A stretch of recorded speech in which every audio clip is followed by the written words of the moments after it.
Hello friends, आज मैं आपको बताने जा रही हूँ the family man web series के बारे में, जिससे कि आपको इसका पार्ट 2 देखने में इंटरेस्ट बना रहेगा। इस वेब सीरीज की खासियत यही है कि यह आपको बांधे रखती है।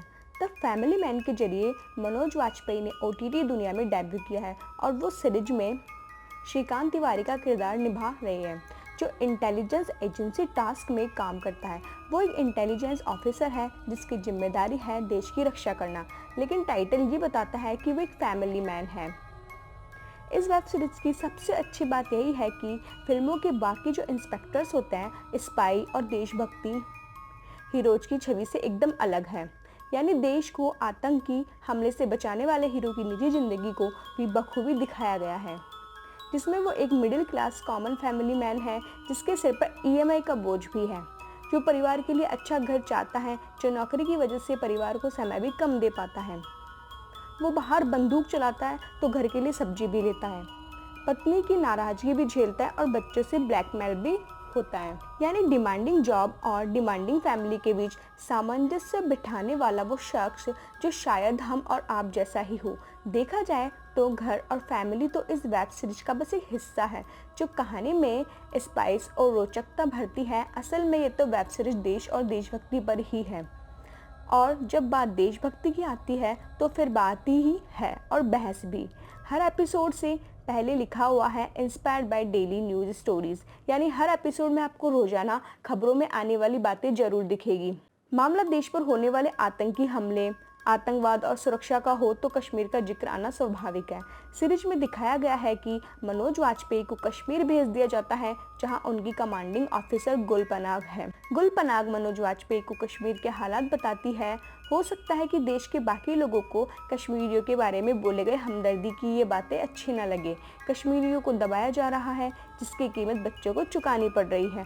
वहाँ के लोग हमारे रहमो करम पर जी रहे हैं, किसी को खुल के आज़ादी से जीने न देने अगर जुल्म नहीं है तो क्या है।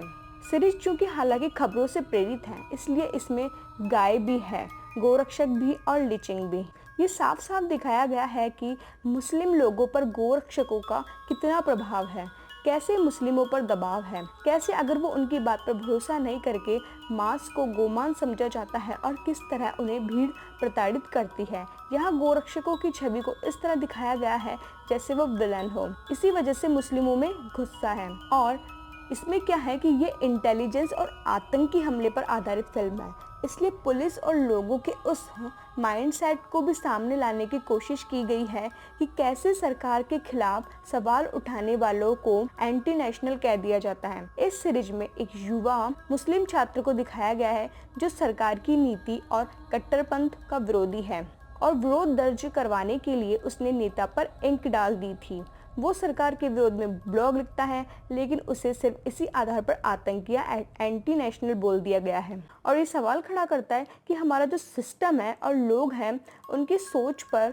जहाँ सवाल करना और लोगों से अलग सोचने को देशद्रोह का नाम दे दिया जाता है। यूँ तो कहानी इंटेलिजेंस की है, लेकिन काम में जो आर्मी और पुलिस की भी मदद ली गई है। लेकिन सीरीज में सिर्फ इंटेलिजेंस की वाहवाही नहीं दिखाई गई है, बल्कि पुलिस की नाकामियों का भी हिस्सा किताब बखूबी रखा गया है। अक्सर पुलिस वालों पर यह आरोप लगते हैं कि वो मारपीट कर बयान कबूल करवाती है। सीरीज में भी एक सीन ऐसा है जहाँ 4 लड़कों को शक के आधार पर पकड़ा गया है, और जिनमें से 3 तो निर्दोषी होते हैं। हालांकि उन लड़कों को बाद में छोड़ दिया जाता है। पुलिस की इन्वेस्टिगेशन की नाकामी ये कि इन 4 में से एक असल में आतंकी था, जिसे पुलिस पहचान ही नहीं सकी। वहीं एक संदिग्ध पर नजर रखने के लिए ड्यूटी पर लगाए गए पुलिस वाले को काम के वक्त सोता हुआ दिखाया गया है।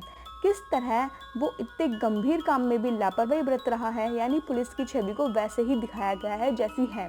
इस सीरीज में सबसे खास बात ये नहीं है कि इसमें इंटेलिजेंस आतंकियों के मंसूबों को कामयाब नहीं होने देती, बल्कि खास बात तो ये है कि कैसे बड़ी बड़ी इंटेलिजेंस एजेंसी से भी चूक हो जाती है।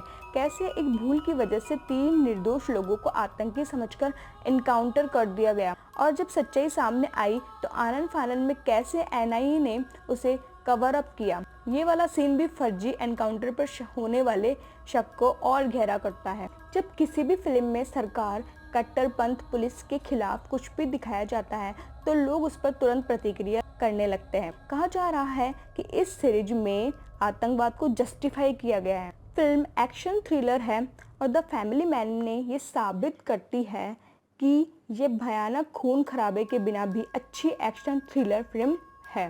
बाकी सीरीज के जो डायलॉग्स है वो कमाल के लगते हैं क्योंकि उन्हें बोलने वाले कलाकार मंजे हुए हैं।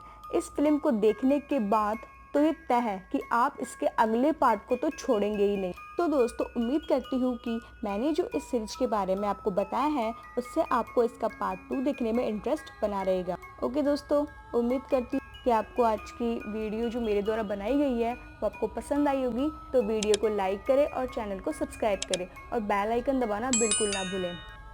Okay friends, bye.